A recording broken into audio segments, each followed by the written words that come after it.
नमस्कार, मैं हूं ऋषिराज पाठक और आप देख रहे हैं, सुन रहे हैं ऋषिराज उवाच।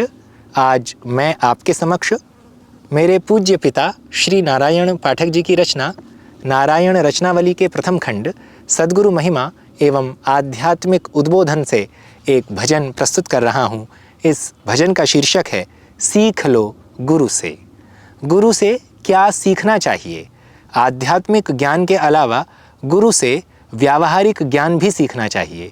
तो इस भजन में वे सभी आचार विचार जो गुरु से सीखने चाहिए, उनका बहुत ही सुंदर शब्दों में वर्णन हुआ है। प्रस्तुत है सीख लो गुरु से। सदा खुशहाल जीवन को, सदा खुशहाल जीवन को बिताना सीख लो गुरु से। सदा खुशहाल जीवन को बिताना सीख लो गुरु से। सभी के बीच में रह अलग पाना सीख लो गुरु से। सभी के बीच में रह अलग पाना सीख लो गुरु से। सदा खुशहाल जीवन को बिताना सीख लो गुरु से। भाव है कि गुरु से खुशहाल जीवन को बिताना सीख लो। हमेशा हम अपने जीवन में प्रसन्न रहें, यह गुरु से सीख लो। और सभी के बीच में रहते हुए भी हम अलग रह पाएं, यह भी कला गुरु से सीख लो। अगली पंक्तियां हैं।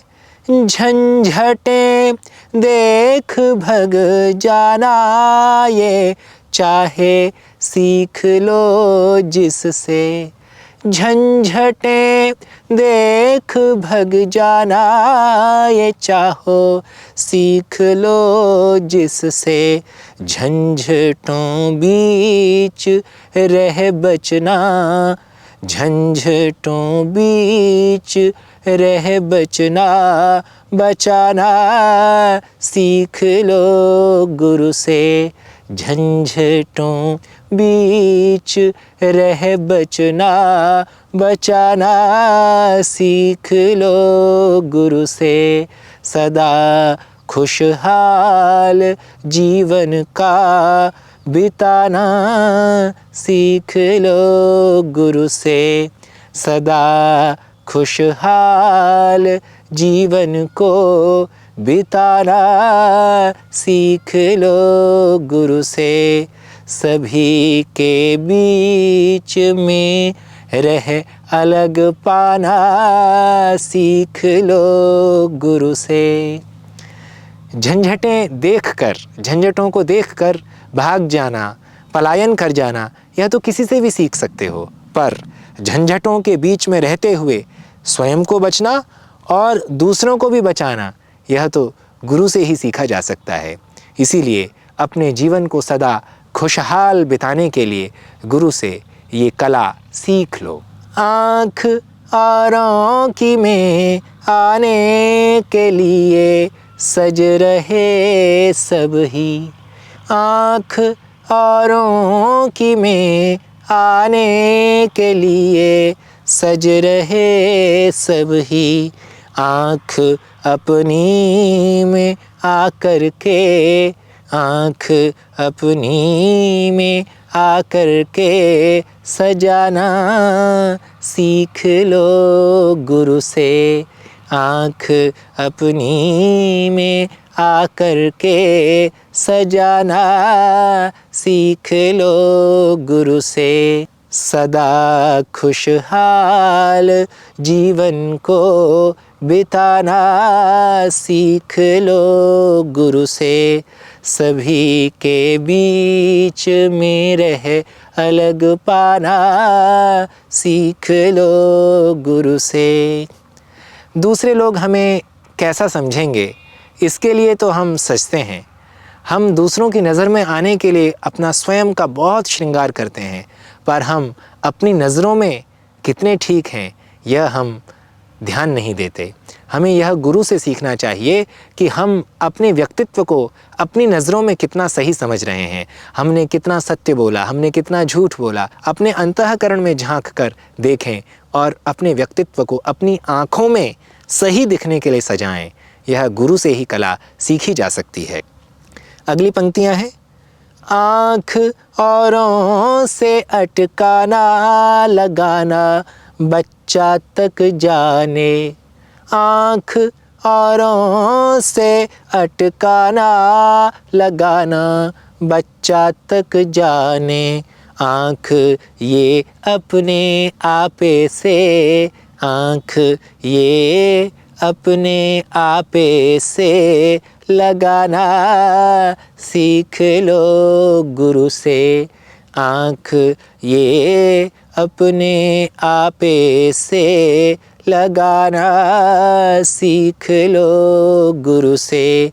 सदा खुशहाल जीवन को बिताना सीख लो गुरु से।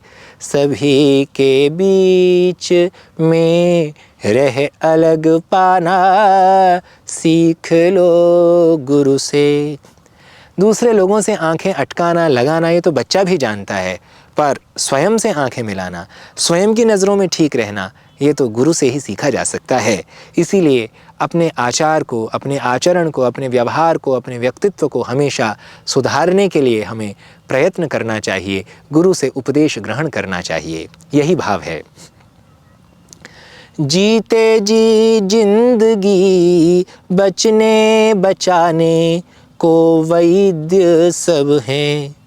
जीते जी जिंदगी बचने बचाने को वैद्य सब हैं।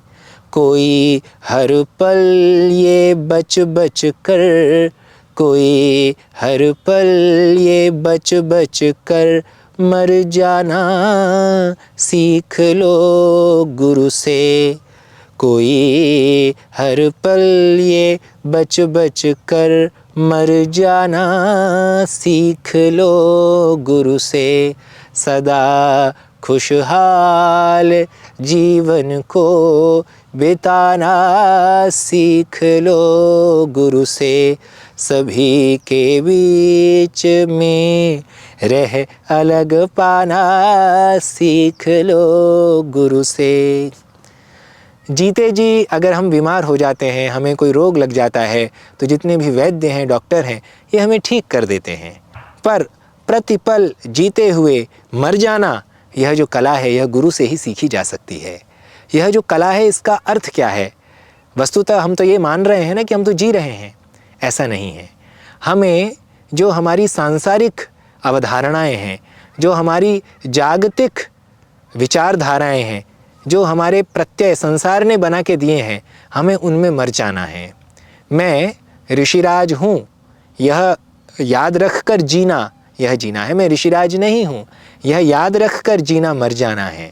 मैं पुत्र हूँ, यह याद रख कर जीना, यह जीना है। मैं पुत्र नहीं हूँ, यह याद रख कर जीना मर जाना है। अर्थात जितने भी संबंध, जितने भी प्रत्यय हम अपने ऊपर आरोपित कर लेते हैं, उन प्रत्ययों को, उन संबंधों को हटाकर स्वयं शुद्ध चेतन रूप में स्वयं को स्वीकार करते हुए जीना ही मर जाना है।